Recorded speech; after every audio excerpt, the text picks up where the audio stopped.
आज्ञा मुझे राति अपेक्षा कर बसती कौ टेलीविजन कैमेरा देखा केते विधायक जाइछथि प्यारीमोहन महापात्र जड़े पर जड़े विधायक मु बड़गिरी कहबी नो खाली सेतिकी नुहे आपण मैंने आहरी कौन कहले ना सहर गोटे बड़ hotel Pyarimohan Mahapatra 60 room book कर विधायक मानक रखते से गवर्नर हाउस को जीवे मेजोरिटी से प्रमाणित करने जीवे बंदी करमोस्ट रखते आज्ञा सुधु जहा मिछ एकदम एब्सोल्युटली रूम कथा होटेल रूम कथा मिछा प्रमाणित हला एवं गवर्नर को भेटिया अपॉइंटमेंट मत से नहीं ना प्रमाणित किछि नै खाली सत्य नुहे तो प्यारी बाबू से दिन रात रे कहि देथिले भलो हित विद्रोह नै सी आपण को कहीं कहलेनी बोली विद्रोह करछथि एटा गोटे जाने से बात कहली कि तुम सुनु छ कि मीडिया जो स्वर धरि देला प्यारी बाबू कहले ओ के सुनलेनी कोठी कहले प्यारी बाबू सेत बडे ओडिसा रे हरता थिले और भी कहचंती जे पर प्रेस मीट कले 2 दिन पर प्रेस मीट कले किंतु से समय रे जेतो बडे मीडिया रे चर्चा आरंभ काई तो जबर चर्चा तमे नैरेटिव बिल्डअप जेम बर्तमान कहछो ना विजय महापात्र कि तमे नैरेटिव मीडिया बिल्डअप करूची ता पेंगा मीडिया बिल्डअप करूची आगे से मीडिया नवीन पटनायक कथा रे पडिकरी मीडिया मध्ये सेते बडे ए नैरेटिव सृष्टि करतला मु आज मध्ये कहूची से तो आगे आपण पर सांबादिक केतेटा लोक आपण टीवी कैमरा रे देखैछंती प्यारीमोहन महापात्र घर को जाउछंती पुणी आछंती केतेटा लोक मु पूरा पचरछि एबे भी से फुटेज अछि आपण केतेटा लोक एबे फुटेज रे तो मु पचरछि आज्ञा मु भी से आपण मोटे देखि नांती से देखंतो आज्ञा मोटे देखि नांती जड़ा पर जड़ा जाउछंती कैमरा रे लाइट दउछंती आसुछंती केते जण आ से दिन प्रभात विश्वासकर लाइट एबे भी मौजूद अछि प्रभात विश्वास कोन मेजॉरिटी आपण पर कोइना कोन बीजेपी आपण बिजू जनता दल ओ कारण विद्रोह करिया को जाइथिले कि नाही गोटे अननेचुरल वे रे एकाधिक विधायक से दिन रात्रि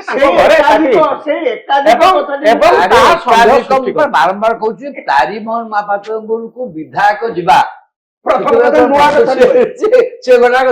कथा कथाटा एत सहज भाव जड़े पर जड़े विधायक जीवा गोटे पेपर रे साइन करिबा एवं कैमरा आगे कैमरा बैकड्रॉप रे कहबा आपण से पेपर रे साइन करछंती को देखैछंती सेमती को पेपर रे आपण देखिछन जेते सब विद्रोह होउची ओडिसा भारत बाहर भारत भीतर एटा साइन करी के कल्पना प्रस्तुत कहानी रे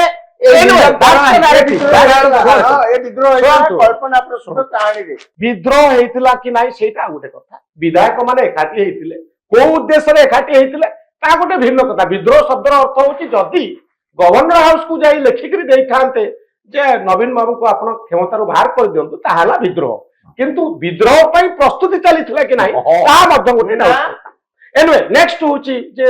विजय महापात्र को प्रसंग रे जो आपण भाबुचंती नवीन बाबू आपण जो अच्छा नवीन बाबू आपण राजाराम बाबू बहुत समय आपण जो वीडियो देखुचंती ए वीडियो रे कहउचंती जे विजय बाबूंकर बयस 75 रु अधिक है नहीं मुठी आपण माने हम आपण कॉन्टेक्स्ट बुझे 75 रु अधिक हैलाने तांको पुओ मात्र 1.5 वर्ष हबो आसीचंती तो आपण कहउचंती जे ए बळे एक जणे इरेलेवेंट लोकन को काहे कि नवीन बाबू से काहे कि विद्रोह करे जिवे तां कथा सीरियस ताले ए बळे जणे इरेलेवेंट व्यक्ति जे को बयस 80 वर्ष 75 रु अधिक हैलानी तांको विरुद्ध एक्शन ने नवीन बाबू कोन लाभ पाए वर्तमान अन्य मान को पार्टी चुप करिया अन्य मान को पार्टी को चुप करिया पे विजय महापात्र से जानिछथि अत्यंतर से एक्सपेरिमेंट कर सक्सेस हेई छथि से अतीत रे हेई मु आपन से कॉन्टेक्स्ट मु कॉन्टेक्स्ट कह दउ प्रथमे जेतरे नवीन पटनायक विजय महापात्र को दल रो बाहर करले मु भलो करी जाने ए योजना से बेस किछि दिन आगुर करथिले सेहिति पे से मते अनेक थर पचारछथि नवीन बाबू कौन पचारछथि आउ विजय बाबू को खबर कौन सी गोटे विश्लेषण शब्द आगे कहीकि तापर विजय बाबू कहनी मुझे शब्दटा ये कहूनी से शब्द आपण जो भावंतु पछे से शब्दटा मुझे कहूनी कहीकि से पचारती विजय बाबू केमती अच्छा मुझे थे शुणिली 2 थर शुणिली अनेक समय सहित बसिक से आपण मैंने जानते मुझे दिने कहली मु कहली विजय बाबू कौन करुचंती कौन न करुचंती याकू आपण नुआ नुआ राजनीति के आछंती तो आपण से भेद पाउ नांती କଣ ଭେଦ ସେ ମତେ ପଚାରିଲେ କଣ ସେ ଭେଦ ମୁଁ କହିଲି ଗୋଟେ ରାଜନୀତିରେ ମଧ୍ୟ ଗୋଟେ ଲଜିକାଲ କନକ୍ଲୁଜନରେ ପଡିବା ଜାଣିବା କଥା ଆପଣ ଯେହେତୁ ଜଣେ ନେତା ପୁଣି ଗୋଟେ ସାଇନ୍ ବୋର୍ଡ ପଲିଟିକାଲ ପାର୍ଟିର ନେତା ନୁହନ୍ତି ଗୋଟେ ଏଡେ ବଡ ପାର୍ଟିର ନେତା ସେ ପାର୍ଟିର ନେତା ହିସାବରେ ଆପଣଙ୍କର କିଛିଟା ଅନ୍ତତଃ ଲଜିକାଲ ମାଇଣ୍ଡ ରହିବା କଥା ସେ କହିଲେ କଣ ସେଇଟା ମୁଁ କହିଲି ଯଦି ବିଜୟ ମହାପାତ୍ର ଦଳକୁ ନେତୃତ୍ୱ ଦେଇକିରି ଏଠି ଗୋଟେ ବିରାଟ ଦଳ କରି ଶାସନକୁ ଆସିବାର ସ୍ୱପ୍ନ କରୁଥାନ୍ତେ ତାଙ୍କୁ ଅନ୍ୟମାନେ ସମର୍ଥନ କରୁଥାନ୍ତେ ଆପଣଙ୍କୁ ଦିଲ୍ଲୀରୁ ଆଣିବା ପାଇଁ କାହିଁକି ଯାଇଥାନ୍ତେ ଇଏ ସେ ତ ତାଙ୍କର ଆପଣ ତ କୋଉଠି ଓଡିଶାରେ ନଥିଲେ ମୁଁ ତାଙ୍କୁ କହିଲି ମୁଁ କହିଲି ଆପଣ ତ ଓଡିଶା ରାଜନୀତିର ସିନ୍ କୋଉଠି ନଥିଲେ ଆପଣଙ୍କ ବାପା ମଧ୍ୟ ଆପଣଙ୍କୁ କେବେ ରାଜନୀତିରେ ପୁରେଇବା ପାଇଁ କେବେ ଉଦ୍ୟମ କରିନାହାନ୍ତି ହଠାତ୍ କିଛି ଲୋକ ଏଠୁ ଯାଇ ଦିଲ୍ଲୀରେ ଆପଣଙ୍କ ଘରେ ପହଞ୍ଚି ଆପଣଙ୍କୁ ଟେକିକି ଆଣି ଏଠି ଗୋଟେ ସଭାପତି କରେଇବା ଦଳ ଆଗରୁ ତିଆରି ହେଇଛି ଆପଣ କରିନାହାନ୍ତି ଆପଣଙ୍କୁ ଆଣି ସଭାପତି କରି ସବୁ କ୍ଷମତା ଅଜାଡି ଦବା ପଛରେ କାରଣ କଣ କାରଣ ଏକ ନମ୍ବର କାରଣ ହଉଛି ଏଇଠି ଯୋଉମାନେ ନେତା ବର୍ଷ ବର୍ଷ ଧରିକି ସବୁ ଥିଲେ ବିଜୟ ମହାପାତ୍ର ନଳିନୀ ମହାନ୍ତି ସେ ଯିଏ ସବୁ ଥିଲେ ଦାମୋଦର ରାଉତ ବଡ ବଡ ତୁଙ୍ଗ ନେତା ପ୍ରଫୁଲ୍ଲ ଗଡେଇ ସେମାନେ ପରସ୍ପର ମନ ମିଳେଇ କାହାରିକି ନେତା ରୂପେ ଗ୍ରହଣ କରିବାକୁ ରାଜି ନୁହନ୍ତି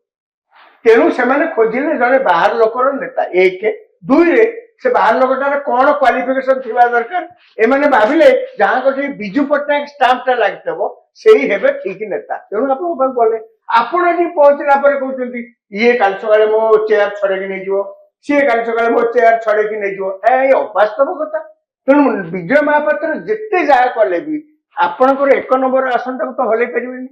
ଆପଣ ଏତେ ଡରୁଛନ୍ତି କେମିତି ହଲେଇବେ ଆବେ ହଲେଇବାର ହେଇଥିଲେ ସେ ଯାଇଥାନ୍ତେ କାହିଁ ଆପଣଙ୍କୁ ଦଳ ଗୋଟେ 6 ମାସ ହେଇନି ରାଜନ ବାବୁ ମତେ ଟିକେ ଗୋଟିଏ କଥା କୁହନ୍ତୁ ଯେ ଏତେ ନେତା ଥିଲେ ବିଜୁ ମହାପାତ୍ରଙ୍କର ଟିକେଟ କାଟିବା ପାଇଁ ନବୀନ ବାବୁ କାହିଁ ଚାହିଁଲେ ନ୍ୟାଚୁରାଲି ବିଜୟ ମହାପାତ୍ର ସବୁ କଥା ବୁଝୁଥିଲେ ଆଞ୍ଚଳିକ ଦଳ ଯିଏ କଣ ସବୁ କଥା ବୁଝିବ ତାର ଟିକେଟ କାଟିଦିଅ ଯାହାକୁ ଭୟର ଭୂତ ଚଢିଯିବ ଭୟ କାହିଁକି ହେଲା ଭୟ ହେଲା ଯେହେତୁ କଥା ହଉଛି ବିଜୟ ନବୀନ ପଟ୍ଟନାୟକ ଥରେ ନେତା ହେଇଗଲା ପରେ ଚାହୁଁଥିଲେ ସମସ୍ତଙ୍କର ବ୍ୟକ୍ତିଗତ ଆନୁଗତ୍ୟ ବିଜୟ ମହାପାତ୍ର ସେଇ ଚରିତ୍ର ବ୍ୟକ୍ତି ନୁହଁ ସେଗୁଡା ବ୍ୟକ୍ତିଗତ ଆନୁଗତ୍ୟ ଏକ୍ସପ୍ରେସ କରିବେ ଏଇଟା ସିଓର ମୁଁ ଆଉ କେତେଟା ଘଟଣା ଜାଣିଛି ମୁଁ ଏଠି କହୁନି ନାହିଁ କିନ୍ତୁ କଥା ହଉଛି ବ୍ୟକ୍ତିଗତ ଆନୁଗତ୍ୟ ସ୍ୱୀକାର କରିବା ଲୋକ ନୁହନ୍ତି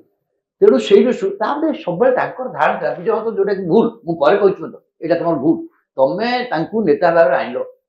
ସିଏ ପ୍ରେସିଡେଣ୍ଟ ତମର ତମେ ଆଉ ଚ୍ୟାଲେଞ୍ଜିଂ ସେ ସବୁବେଳେ ଭାବନ୍ତି ଯେହେତୁ ଯାହା କହିଲେ ରାଜାରାମ ବାବୁ ଯେହେତୁ ଆମେ ସିଏ ଆଣିଛୁ ସିଏ ଭାବିତ ହେଇଛନ୍ତି କିନ୍ତୁ ଏ ଦଳ କହିଲେ ଏ ସଂଗଠନ କହିଲେ ଏଇଟା ମୋର ବିଜୟ ମହାପାତ୍ର କହିଲେ ସିଏ ଭାବୁଥିଲେ ଏ ସଂଗଠନଟା ମୋର ଆପଣ ଖାଲି ନାଁକୁ ମାତ୍ର ନାଇଁ ଆପଣ ମୁଖ୍ୟ ଅଛନ୍ତି ତେଣୁ ଆମେ ଏଠି ସବୁ ଇଏ କରିବୁ ଆପଣ ସେଇ ଅଥରିଟିଟା ସେ ବେଳେ ବେଳେ ନାଇଁ ସେମାନେ ସେଇଆ ବି କହିକି ଆଣିଥିଲେ ଆପଣ ରାଜନୀତିରେ କିଛି ଜାଣିନାହାନ୍ତି ଓଡିଶା ଆପଣ ଖାଲି ବସିବେ ବିଜୁ ପଟ୍ଟନାୟକଙ୍କ ପୁଅ ନେତା ଆମେ ସବୁ କରିବୁ ଜଣକୁ କୁହାଯିବ ତମେ ହଉଛ ପାର୍ଟିର ପ୍ରେସିଡେଣ୍ଟ ଆଉ ଆମେ ସବୁ କରିବୁ ଆପଣ ଖାଲି ନାଁ ରହିବେ ଏପରି ଏଗ୍ରିମେଣ୍ଟରେ ଯଦି ଜଣେ ଇତିହାସରେ ଏଇଟା ନୂଆ କଥା ନୁହେଁ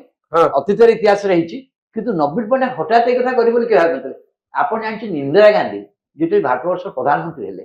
ଲାଲବାହାଦୁର ଶାସ୍ତ୍ରୀଙ୍କ ଡେଥ୍ ପରେ ସେତେବେଳେ ପାର୍ଲାମେଣ୍ଟ ପାର୍ଟି ଗୋଟେ କଣ୍ଟେଷ୍ଟ ହେଲା ମୋର ଆଜି ସେ କଣ୍ଟେଷ୍ଟ କଲେ ମୋର ୟାଙ୍କ ନାଁ ସଜେଷ୍ଟ କଲେ କିଏ इंदिरा गांधी ना पार्लियामेंट पार्टी सजेस्ट कले किए Gulzarilal Nanda second by whom Sanjeev Reddy